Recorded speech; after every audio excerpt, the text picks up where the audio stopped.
go on and on. Since 1965, a program called Title I has existed in education in order to better serve low-income students. Over the years, it has seen that instead of helping, Title I schools have become stuck in an education rut and are working towards following the exact rules and guidelines instead of bettering the classroom for their students.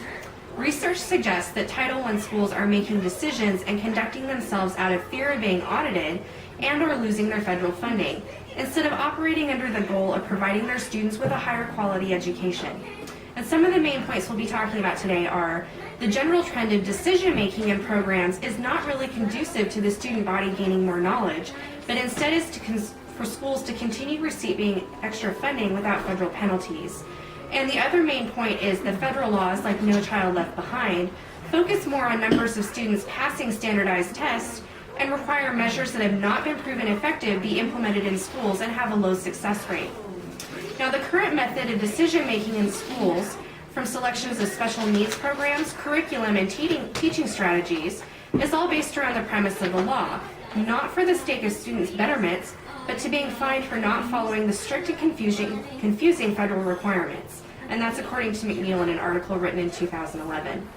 Now, a perspective on SPHERE is that some of the federal requirements discourage efficient spending and growth, leaving administrators puzzled with how to best and correctly use provided funds.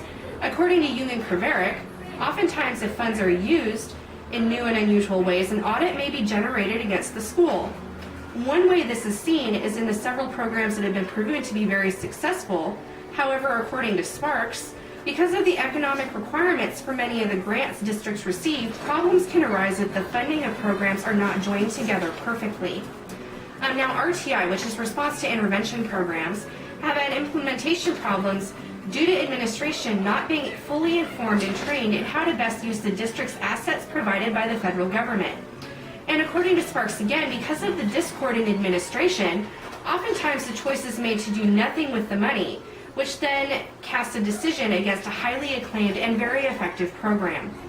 In addition to programs that are not able to be tried and used, schools have had to establish that every cost employed was an extra, and not something that the school could have or should have already provided, which is part of the supplement and not supplant requirement. This means that many things are turned down for fear of audits that are really needed for schools. For example, schools would rather put funding into things like field trips, which is an obvious choice that the school doesn't have to provide for students, instead of extra curriculum for struggling students. And now that goes into my visual aid, which is the 3 tests of the Title I funding. Let's see. So in order for schools and states districts to continue receiving their federal funding for Title I, they have to do these 3 different tests to see if the programs they're going to administer follow into all 3 of these categories, which are maintenance of effort, comparability, and supplement not supplant. So the first test, which is maintenance of effort, basically means that the schools and the state and districts must not decrease the amount of money they're spending each year, and the funding they receive from the federal government is supposed to be used in addition to the school's current budget and not as a replacement of portion of current school funds. Yearly funds are examined for this test to verify that the schools are funded appropriately. The second test, which is comparability, schools must provide or must prove to the federal government that they are providing equivalent services with local funding, such as curriculum, technology, and their teachers, just the same as non-Title I schools. And the last test is supplement, not supplant. And with this, the federal government reviews what the state would have spent without their extra funding.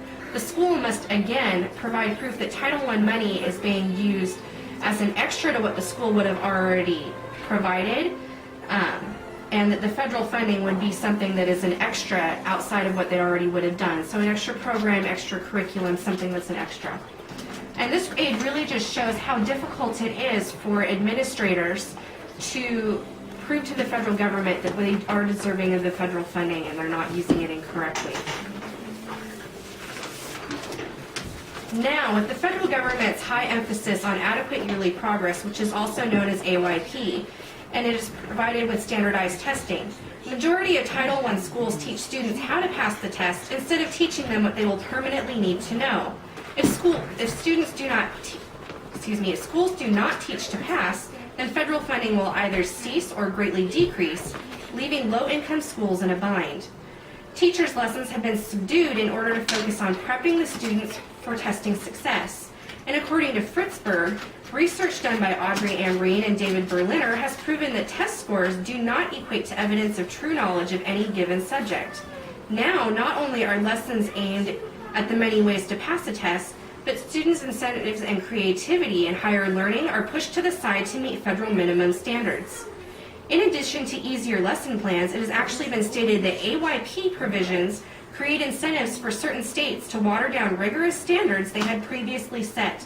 The incentive remains for states to aim low in order to enhance their chances of making AYR, which is also according to Fritzberg.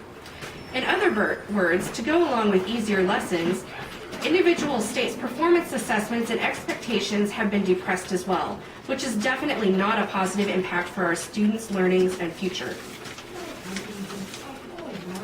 And in conclusion, though Title I schools have had good goals and a strong purpose, the daily application has missed its mark by worrying more about misunderstanding federal requirements or not being able to meet them than worrying about the students that they serve. And just as a conclusion summary, administrators focus their concerns with a possible audit or loss of funding instead of on new ways to provide a quality education. And despite the federal government having wonderful intentions for their requirements, it has caused schools to focus on teaching for higher standardized test scores. Title I schools have had the best potentials to reach low-income students and give them the tools they need to be successful. In order to be effective, the federal requirements need to be rewritten for better and more understandable applications that truly provide for equal quality curriculum and educators for all schools. Now, any questions at all? Yeah. Should it not be fair up to the schools to choose who will best educate their students instead of putting extra requirements in place?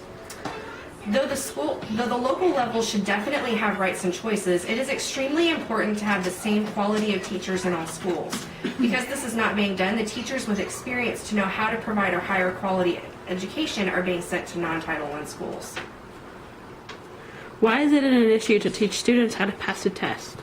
Well, according to Gregory Fritzberg, not only are the standardized tests measuring a very low aptitude, but teaching to pass the assessment will not instill permanent required knowledge in students.